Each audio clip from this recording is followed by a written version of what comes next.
prophecy that has already been fulfilled in the last couple of years. And in my opinion, it is irrefutable, undeniable, that what St. John spoke of in Revelation has already come to pass. And I'm going to show you what all that means, and it's in regards to Pope Francis being the last pope. So to start, we'll always go back to Scripture. And in Revelation 13, it talks about the beast from the sea.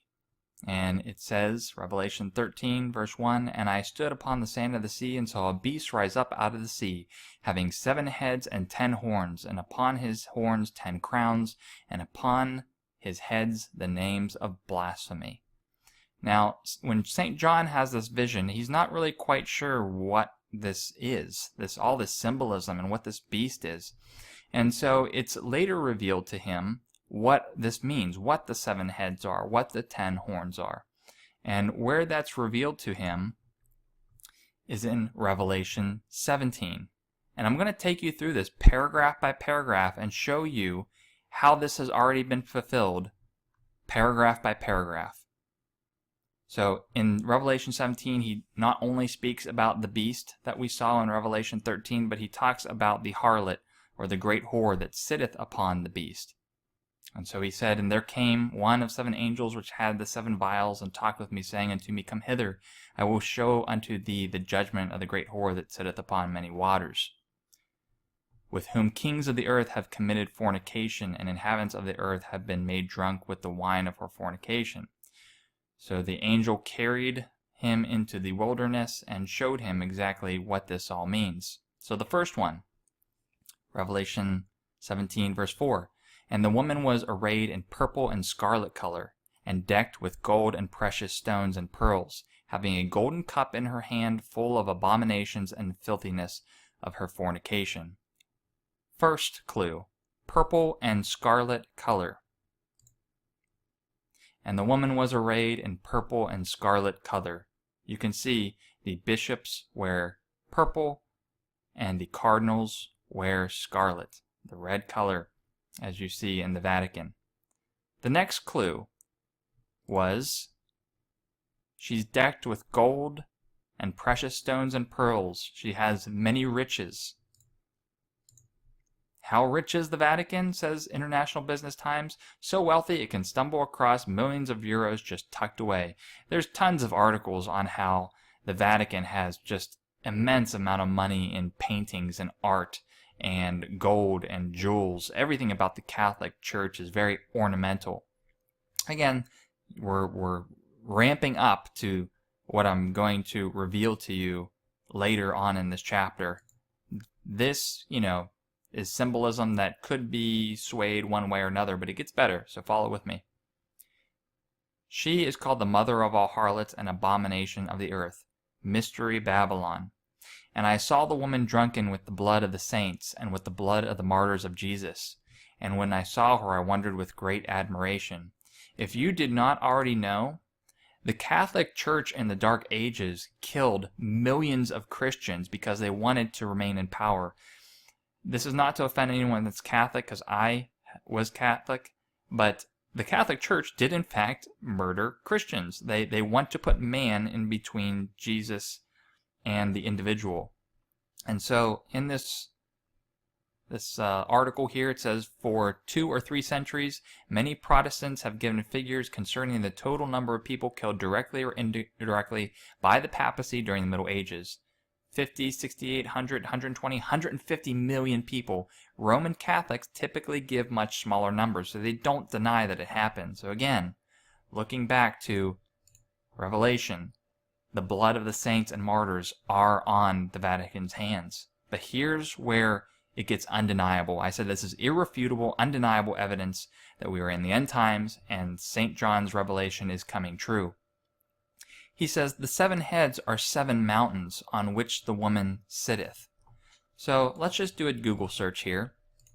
And let's type in "city on 7 hills." See what comes up. Oh, it's Rome. Okay, the city of 7 hills. Let's look further. During the point at which St. John had this revelation, he said there are 7 kings. 5 are fallen or dead, 1 is currently a king, and the other has not yet come. And when he does come, he must continue a short space. This is the irrefutable evidence that I want to show to you guys. 7 kings. Let's look at the Vatican's history. In 1929, the Lateran Treaty was signed. Basically, what the Lateran Treaty was it was Mussolini in Italy giving the Vatican its own sovereignty. Essentially, the Vatican is its own country. The Vatican's actually the smallest country in the world. So, being that the Vatican is a priest-king state, the Pope is not only a religious leader, he is also king.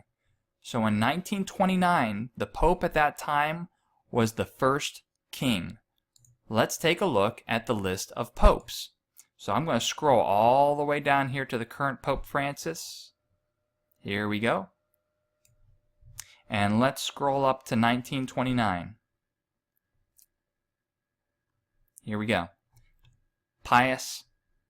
Heck, I don't even know what that number is. That's pretty bad. But February 6, 1922 to February 1939. So he was the first king. So let's just do simple counting.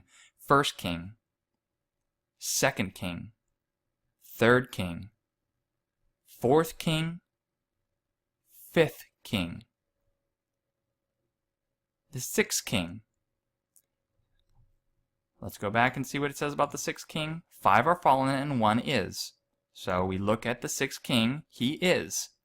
And the 7th will come later and he'll serve a short time. Who was the 7th? Benedict. What did he do? He quit his position early. One of the first popes, I think, in over 200 years to leave his position. The popes die in the papacy. They die in their position. It shocked the world when he left his position. And look what it says about the kings. There were 7 kings from 1929. 5 are dead, 1 is, Pope John Paul II, and the other has not yet come. And when he does come, he'll quit early. Unbelievable. Unbelievable. This is irrefutable to me. Now let's look at this guy, Francis. And the beast that was and is not, even he is the 8th, and is one of the 7, and goeth into perdition.